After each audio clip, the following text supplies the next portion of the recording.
예, 우리 말씀 보겠습니다. 오늘 말씀은 마가복음 9장 38절부터 43절 말씀이 되겠습니다.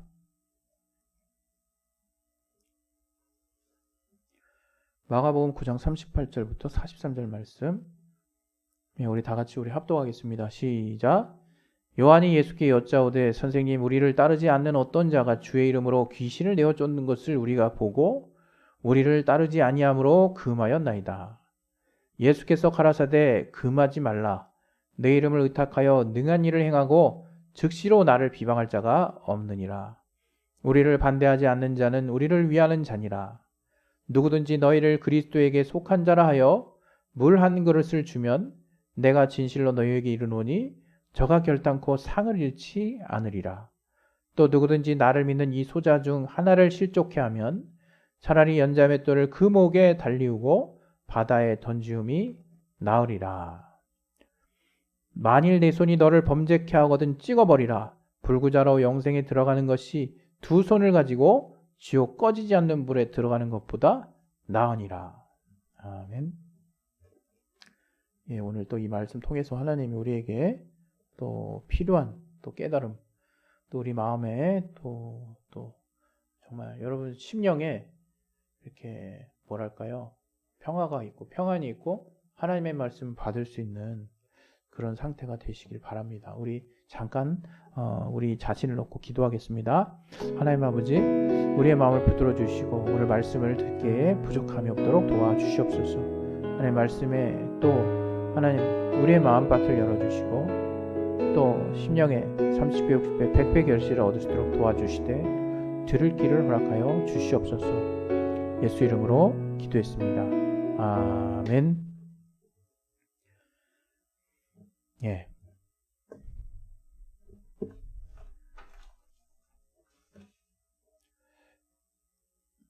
하나님이 우리를 용서하신 죄사함, 우리를 향한 용서, 그것을 우리는 복음이라는 이름으로 받아들였고, 또 그 하나님의 용서와 그러니까 우리를 향한 그 사랑이죠. 그 아들 예수 그리스도께서 우리를 위해서 자신을 다 내어놓으신 그 십자가에 죽으신 그 사랑을 우리가 기억하는 것이 이제 신앙 생활 중에 하나죠. 신앙 생활의 가장 중요한 요소 중에 하나죠.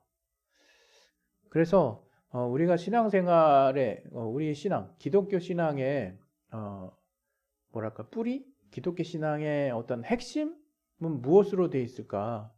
뭐 예수 그리스도로 얘기하면 무조건 다 정답이죠. 그러나 조금 더 그 부분을 뭐랄까 디테일하게 우리가 좀 풀어서 설명해 본다 그러면 그 하나님 아버지께서 그 아들 예수를 통해 우리에게 보여주신 사랑이라고 우리는 표현할 수 있을 것 같습니다. 그 사랑이 담긴 그 메시지가 복음이죠. 기쁜 소식. 우리가 복음을 전한다 그럴 때 그냥 교회 나가라고 이렇게 전하는 그런 어떤 복음 전하는 모습을 우리가 흔히 볼 수 있는데 틀린 거 아니죠. 그런데 좀 더 근본적으로는 우리가 사실 삶을 통해서 예수의 향기가 드러나게 하는 것이 더 뭐랄까요? 온전한 형태의 복음이 전파되는 모습이라 볼 수 있고 또 우리가 또 그와 더불어서 우리가 우리의 주변인들에게 우리에게 영향을 끼치는 분들에게 예수의 향기를 정말 나타내 이렇게 향기를 우리가 뿜음과 동시에 실제로 예수 그리스도께서 정말 저들에게 구원자 되심을 우리가 담대하게 이제 선포해야 될 것입니다. 그런데 오늘 이제 이 주님의 이 사랑, 주님의 사랑을 담고 있는 이 복음을 전하는 데 있어서 정말 주님의 사랑의 어떤 본질에 해당하는 그 내용들이 있어요. 이 내용들이 있는데 아마 특별한 이견이 없으실 것 같은데 거기에 가장 큰 이제 그 주님의 사랑의 구체적인 모습이 무엇이냐 했을 때 용서거든요. 용서. 그 용서라고 하는 게 사실 쉽지 않잖아요, 여러분. 정말 쉽지 않죠. 용서는 어떨 때 사용하는 단어입니까? 누군가가 나에게 해를 끼쳤을 때, 나에게 용서를 빌 만한 일을 이제 했을 때 내가 이제 용서해 준다라는 말을 이제 쓰겠죠. 뭐 대수롭지 않은 일 가지고 내가 널 용서하마 뭐 이러면 진짜 웃기는 일이 되겠죠. 보통은 정말로 상대방이 어떤 특정한 사람이 나에게 정말 해를 끼치는데 정말 괴로움을 동반하죠. 그리고 어려움을 동반하고 특별히 이제 우리 이제 가정의 달을 맞이해서 가족 간에 이제 상처를 주는 일이 이게 생길 수 있어요. 특히 이제 형제들 간에 또 부모 사이에, 부모 자식 사이에, 또 부부 사이에 일이 생길 수 있거든요. 또 부모와 자녀 사이에. 그래서 정말 의외로 가장 뭐랄까 믿고 사랑하는 그 상대, 그 관계 안에서 상처를 더 많이 받게 됩니다. 그래서 이제 우리 이제 청소년기에 있는 우리 친구들은 그런 어떤 더 큰 상처를 가정 안에서 받아버리기 때문에 가족 간의 어떤 뭐랄까요 소통을 막아버리게 닫아버리고 마음을 닫는 거죠. 이제 자기 말을 잘 들어주는 친구를 이제 따라갑니다. 그래서 이제 그 친구들은 이제 다 오냐 오냐 하고 오케이 오케이 하거든요. 근데 이제 옛날 제가 이제 어렸을 때도 많이 들었던 말 중에 친구 따라 강남 간다는 말이 있듯이 그 따르는 친구들이 어떤 친구느냐에 따라서 정말 내 삶이 완전 판이하게 달라져요. 죄송합니다.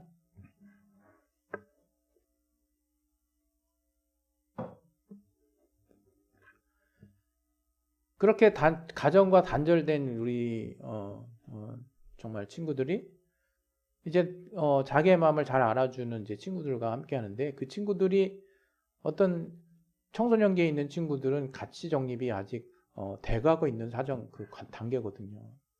그런 친구들 중에 뭔가 좀 튀는 친구들이 통상 뭐라 그럴까요? 좀 그 가치 정립에 큰 도움을 줘요. 좋게 말하면. 나쁘게 말하면 큰 영향을 끼치는 거죠. 그런 튀는 친구들이 정말 올바른 삶의 가치를 가지고 이렇게 함께 하다 보면 다 같이 좋아집니다. 그러나 그런 친구들이 그런 톡 튀는 어떤 성향으로 말미암아 영향력을 끼치고 그 친구가 어떤 뭐랄까요? 정말 그렇지 못한 어떤 삶에 올바르지 못한 가치를 가지고 있을 때는 다 같이 영향을 받습니다. 그래서 이 가정의 달을 맞이해서 특별히 각 가정에 속한 우리 자녀를 가지신 부모들이나 우리 또 당사자이신 우리 청소년기에 있는 우리 자녀분들은 정말로 나를 사랑해 주는 자가 누구일까 하는 부분에 대해서 정말 진지하게 생각해 볼 필요가 있는 것입니다. 그리고 나를 위하는 자가 누구인가 이런 생각 우리가 평소에 별로 안 하거든요. 저도 아마 제가 어렸을 때 나를 위하는 자가 그런 철학적인 것 같은 질문을 나 스스로에게 별로 한 적도 없고 그냥 따라가는 거죠. 분위기에 휩쓸리고 그러나 정말로 나중에 가서 생각해 보면 나를 위하는 자는 따로 있었다는 것을 이제 어느 순간에 알게 되죠. 그래서 어떤 그러한 어떤 그 관계 정립에 정말 여러분이 정말 안목을 좀 넓게 갖고 균형 잡힌 안목을 가지고 여러분의 시기를 보낼 필요가 있습니다.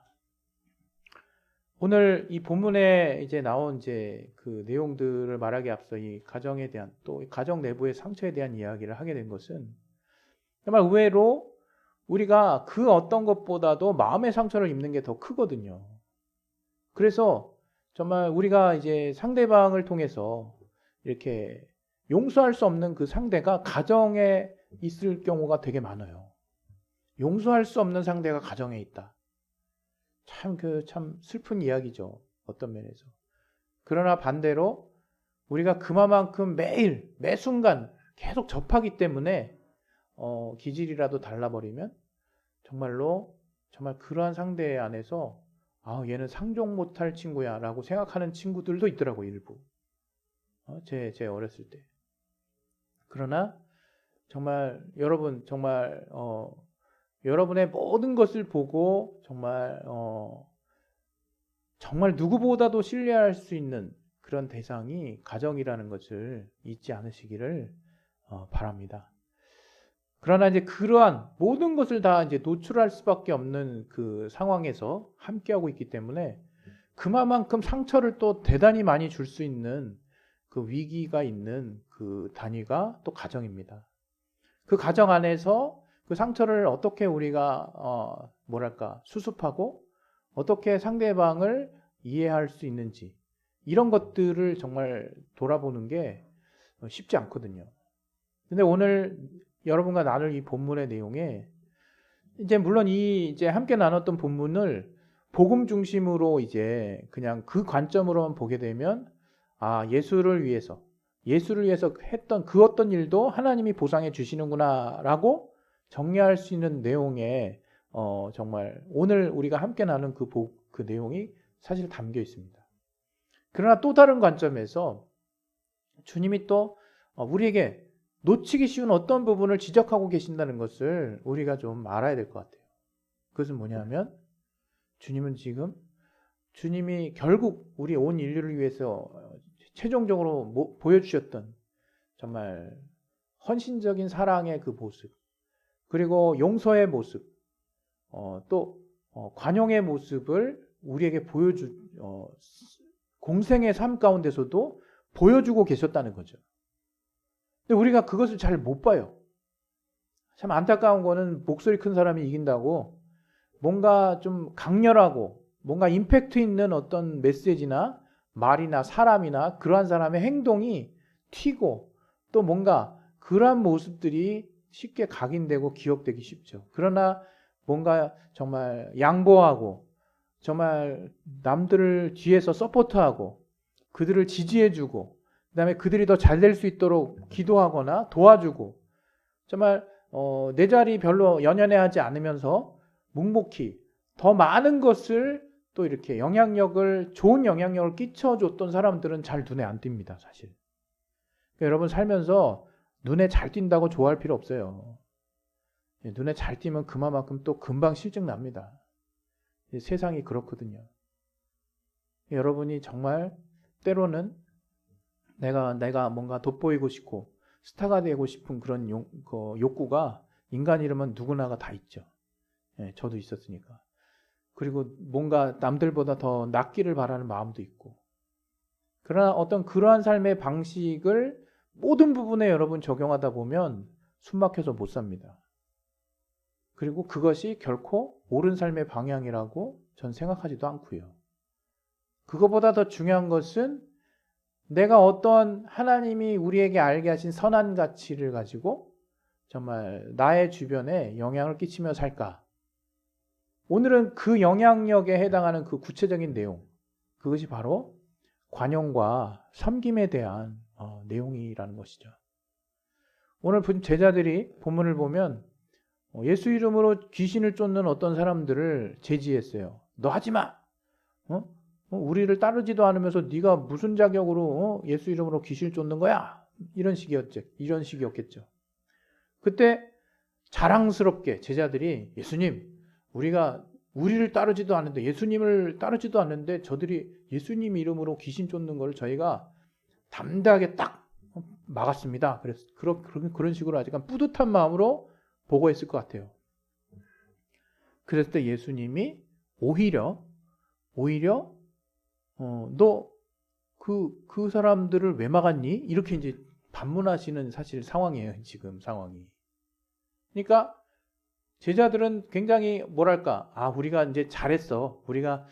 우리 따르지 않은 사람을 우리가 함부로 이 저작권이 얼만데 이게 예수님 이름으로 귀신 쫓는 능력의 사용, 권한이 이게 얼마나 큰 건데 아무나 함부로 이렇게 막 사용하게 해? 뭐 여러 가지 이유로 약간 뿌듯함과 자부심, 약간 뭐랄까 자격지심도 있었을 것 같고 어떤 그런 여러 가지 마음들로 딱 제지한 것에 대한 부분을 자랑 삼아 보고했는데 예수님이 도리어 이렇게 무한하게 한 상황인 거죠. 너 왜 그랬니? 뭐 이런 식이니까요. 예수님은 나를 반대하지 않는 자는 나를 따르는 자다. 이렇게 얘기를 하시거든요.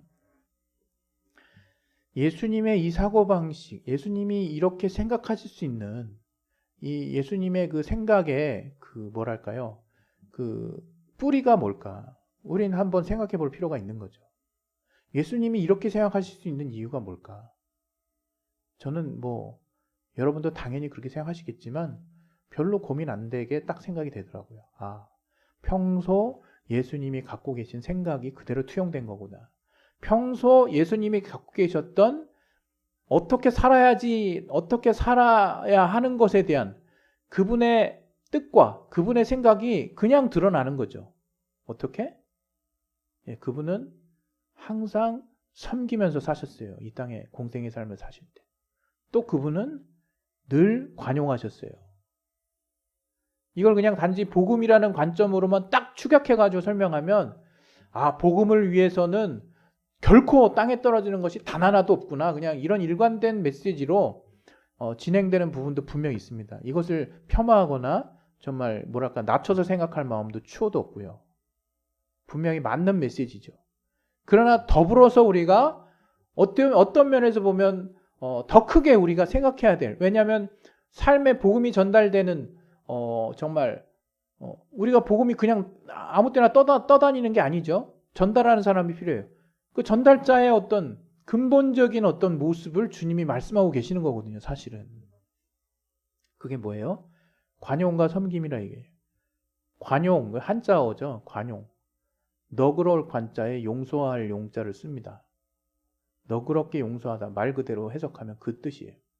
그러니까 모든 부분에 있어서 관용하다라는 뜻은 뭐냐면 너그럽게 용서할 수 있는 마음의 자세를 가지고 있다는 거예요. 이 말은 뭡니까? 나를 반대하지 않는 자는 나를 위하는 자니라. 이거 엄청난 말씀이거든요. 사실은 여러분 살면서 한번 생각해 보세요. 야, 쟤는 저쪽 편이 아니까 내 편이야. 그냥 이렇게 쉽게 볼 일입니까? 그렇게 사람 사귀면 사기당하기 쉽죠. 사람은 사실 그렇게 믿어서도 사실 좀 안 되는 부분도 있고, 세상 살다 보면 실제로 내가 내 자신의 어떤 결심도 내가 정말 함부로 이렇게 단언하지 못하는 상황에서 어떻게 그냥 야, 얘가 나를 지지하진 않지만 또 반대도 안 하네. 그럼 내 편. 이렇게 말할 수 있는 사람이 있습니까? 그렇게 안 말하죠. 나를 적극적으로 뭔가 따르고 또 몇 년 동안 보고 아니면 몇 개월 동안 또 내가 일일이 이것저것 다 살펴보고 아, 얘는 내 사람이구나. 이럴 때 뭐 친구가 되든지 어쨌든 함께 하든지, 물론 이제 요즘 세대끼리는 뭔가 삘이 통한다고 뭔가 이렇게 성향상 뭐 조금 맞아도 바로 친구 되고 그러더라고요. 그러나 어쨌든 우리가 누군가를 신뢰하고 누군가를 내 마음에 두기 시작할 때 그냥 뭐 섣불리 아, 얘가 나 반대 안 하니까 얘는 내 사람이야 이렇게 생각하는 사람은 아무도 없죠. 모르겠습니다. 우리가 살면서 그렇게 털털하게 살고 계신 분이 있는지. 근데 대부분은 많은 검증 과정을 거칠 거예요. 그러나 그러한 제자들도 그러한 삶을 살았겠죠. 근데 예수님은 그런 상식에 어떻게 보면 반하는 말씀을 하시는 거예요. 거기다가 이제 그 상식에 반하는 말씀의 최종판 뭡니까? 너희가 만약에 나를 믿는 이 작은 소자 중 누구라도 어떻게 해요? 실족해 한다 그러면 너희는 차라리 연자맷돌을 목에 목매이고 바다에 빠치우는 게 나을 거다. 이런 말씀하시고 엄청난 말씀. 지옥에 대한 말씀을 또 그 다음에 하시거든요. 죄를 짓지 않고 차라리 팔을 뭐라고 나옵니까? 제일 38절에 예?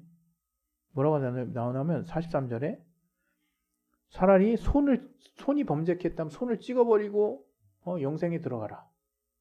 이게 이제 범죄도 엄청난 범죄, 손을 찍어내 버릴 정도의 엄청난 지옥불에 떨어질 범죄를 범한 상황까지 갔어요.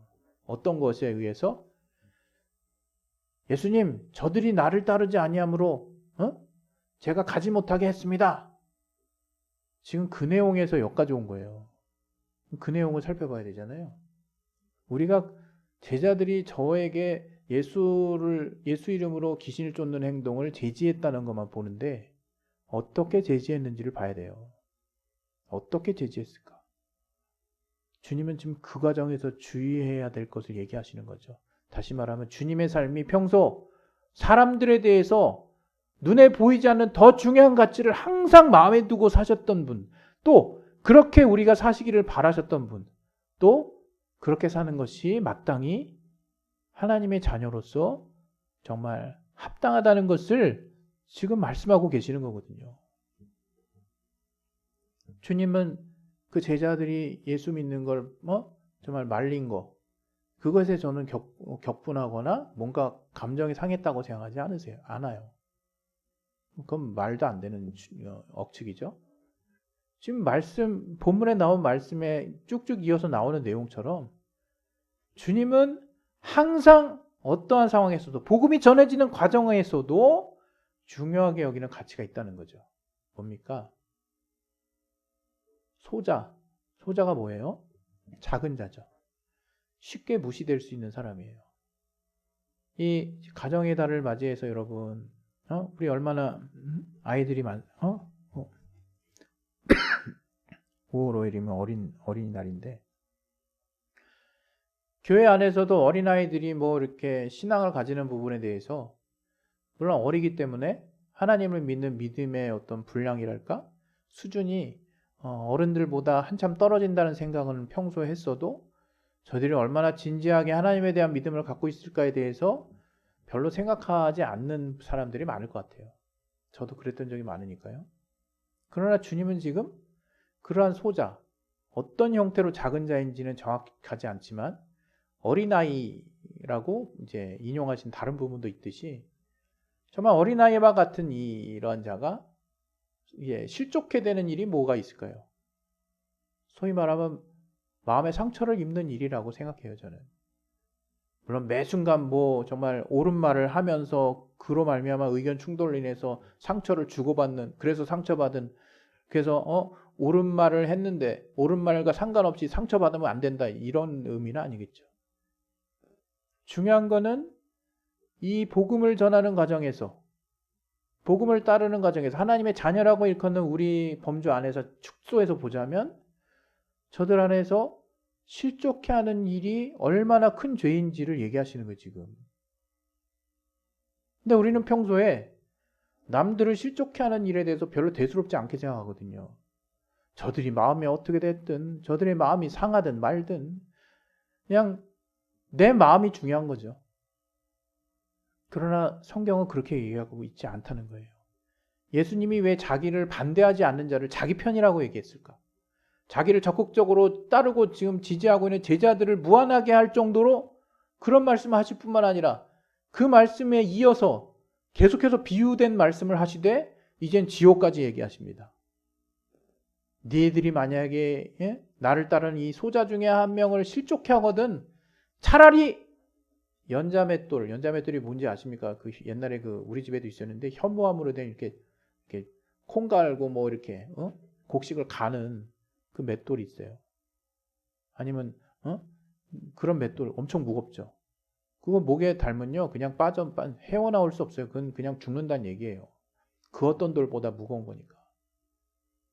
그렇게 그냥 지옥으로 직행하는 수준의 어떤 죄라는 거예요. 엄청난 설명을 하신 거, 엄청난 얘기를 하신 거죠. 얼마나 충격받았을까, 제자들이. 아니, 나는 예수님한테 도리어 칭찬받으려고 주님 따르지도 않는 사람이 함부로 막 주님의 이름을 먹칠합니다. 주님의 영광 가려질까 두렵습니다. 주님 못하게 해주십시오. 그래서 저희가 먼저 못하게 했습니다. 이런 식의 지금 보고를 한 건데, 그 앞에 예수님이 아주 처참하게 저들을 만든 거라고도 볼 수 있는 거죠. 아주 충격적인 이야기를 또 하신 거라고도 보여집니다. 어떤 면에서. 그러나 제자들이, 또 우리가 평소 주님에 따른 삶, 또 주님의 말씀에 따른 삶에 대한 가치를 알고 주님의 어떠한 중심을 가지고 살기를 원하시는지 우리가 늘 마음 가운데 새겨두고 살았다면 이 말씀이 아멘하는 말씀이 되는 거예요. 그냥 그렇지. 왜?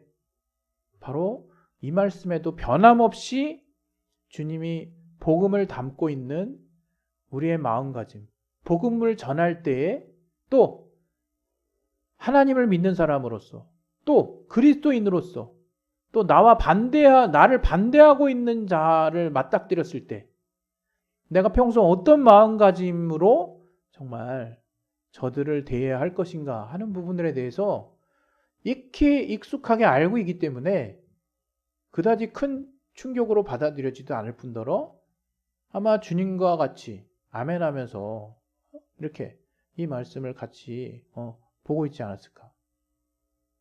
쉽게 얘기하면 여러분, 우리가 정말 살면서 놓치는 게 너무 많은데 그것은 정말 관용과 섬김의 마음이에요. 오늘 이 본문이 복음을 위한 어떤 메시지도 되지만 복음을 담는 그릇으로서 우리가 어떻게 삶을 살아야 할 것인가에 대한 어떻게 정말 그 누구보다도 분명하게 때로는 지옥이라고 주님께서 경고하셨듯이 정말 결코 정말 우리가 주의해서 돌아봐야 할 만큼 신경을 엄청 써야 되는 부분이 뭐냐? 누군가를 실족해 하는 일에 대한 우리 마음에 항상 마음에 준비가 되어 있어야 된다는 거예요. 다른 사람을 돌아보는 일. 주님은 그런 기본적으로 주님은 그런 어떤 복음을 전하는 통로를 우리에게 공생의 삶 가운데 가르치시려고 부단히 정말 힘쓰셨던 것을 우리는 여러 가지 복음서를 통해서 우리는 알 수 있어요. 다시 말하면 복음을 전하는 통로가 되는 이 관용과 섬김의 삶, 또 비록 예수를 따르지 않을지라도 그 예수 이름의 그러니까 그야말로 발 담근 거예요. 예수 믿는다고도 보기 어려운 발 담근 사람. 우리 또 평소에 어린애들 얼마나 무시합니까? 저가 신앙을 가지면 얼마나 가질까? 그런 생각 가진 사람들도 있을 수 있잖아요. 물론 우리에게 속한 분들은 안 그러시겠지만 그런 뭔가 쉽게 무시될 수 있는 환경 안에서 우리가 행할 수 있는, 우리가 범할 수 있는 실수가 뭐냐면 저들의 마음에 상처를 준다는 거예요. 저들을 실족해 한다는 거예요. 예? 저들에게 상처를 준다는 거예요. 여러분 그게 얼마나 정말 이 복음을 그럼 복음 전하는 과정이 꽉 막혀버리는 거예요, 그냥. 예? 복음 전도 못하니까 지금 이런 말 하는 게 아니라 주님이 무엇을 중요하게 여기셨는지를 우리가 항상 마음에 두어야 한다는 겁니다. 그게 뭐냐면 바로 주님은 늘 섬김의 삶을 사셨고 주님은 늘 관용, 너그럽게 용서할 수 있는 마음가짐을 가지고 사셨어요. 여러분 그러한 마음을 가진다는 거 아무도 별로 이렇게 티가 안 나요. 용서하면 티가 충격적인 사건에 대한 이슈가 된 사건에 대한 용서는 조금 부각이 되겠지만 그 잠깐이죠. 그다음에 그 이후에 내가 당한 피해는 누가 보상해줘요? 용서해버렸다 그러면 이런 뭔가 철저하게 뭔가 페이백 내가 받은 만큼 되돌려준다 이런 어떤 사고방식으로 살았던 많은 어떤 사람들에게 그 용서라고 하는 거는 아름답게 비춰질 때도 있지만 대부분 잘 눈에 보이지도 않고 묻히기도 하고 티도 안 나요 별로. 그러나 예수님은 우리 앞에 나타나신 공생의 그 기간 동안 내내 그런 섬김과 관용의 삶을 사셨다는 거예요. 그런 삶을 사시면서 오늘 이와 같은 어떤 사건을 접했을 때 제자들이 이런 행동을 했을 때 주님 입장에선 당연히 하실 수밖에 없는 말씀들인 거예요. 지금 오늘 본문은. 그냥 당연히 하시는 말씀들이에요. 너무 당연하게. 야, 너 왜 그랬니? 우리를 반대하지 않는 자는 우리를 위하는 자야. 응? 얼마나 저를 헤아리는 마음이 이렇게 막 느껴지십니까? 더 나아가서 주님이 너희들 잘 들어라. 예? 나를 따르는 정말 너희들이 보기에는 보잘것없고 별볼로 없어 보이는 이 작은 소자 하나 너희가 그를 무시하고 더 나아가서 그의 마음에 상처를 줄 뿐만 아니라 저를 이렇게 실족해 해버리면 실족해 한다는 게 뭡니까? 실족. 예? 정말 이렇게 이제 떨어져 버린다는 거죠. 마치 구덩이에 떨어지듯이. 그러니까 마음을 상하게 한다는 거예요. 좀 아주 쉽게 표현하면. 그래서 그 일에 대해서 정말 상한 마음이 되게. 그렇게 한 사람, 네가 하나님의 자녀라면서, 네가 그리스도인이라면서, 네가 그 일에 대한, 네가 비록 복음을 전한다 할지라도 또 네가 뭔가 더 옳은 일에 대한 어떤 뭔 일을 한다고 할지라도 네가 그 일을 하는 과정에서 너의 삶에 예수 그리스도의 향기가 나는 그 관용과 섬김의 어떤 삶의 모습들이 네가 지금 맞닥뜨리고 있는 상대방에게서 정말 영향받지 이렇게 끼쳐지지 상대방에게 끼쳐지지 않는다면 그런 예수의 향기가 전면적으로 제고해 봐야 된다는 거예요. 오늘 이 시간에 우리 이제 기도하겠습니다. 기도하실 때 여러분 정말 오늘 이 메시지, 이 본문을 가지고 제가 이 관용과 섬김을 사실 설교를 해야 되나 고민을 조금 했어요. 더 이렇게 강렬한 메시지가 분명히 있기 때문에. 그러나 여기에도 변함없이 오히려 복음을 전하는 과정 안에서 주님이 항상 정말 경계하고 우리가 반드시 정신 번쩍 차리도록 강력하게 하신 말씀의 그 바탕에 흐르는 메시지가 뭐냐? 바로 섬김과 간용의 자세를 잃지 말라는 거죠. 우리 시간에 그러한 삶 살게 해달라고 우리 예수여 한번 기도하겠습니다. 예수여! 하나님 아버지 우리의 삶에 섬김과 간용의 삶을 살 수 있도록 아버지 우리를 도와주시고 인도해 주시옵소서. 성령으로 우리 붙들어 주시고 인도해 주시옵소서. 하나님이 함께 하시는 귀한 은혜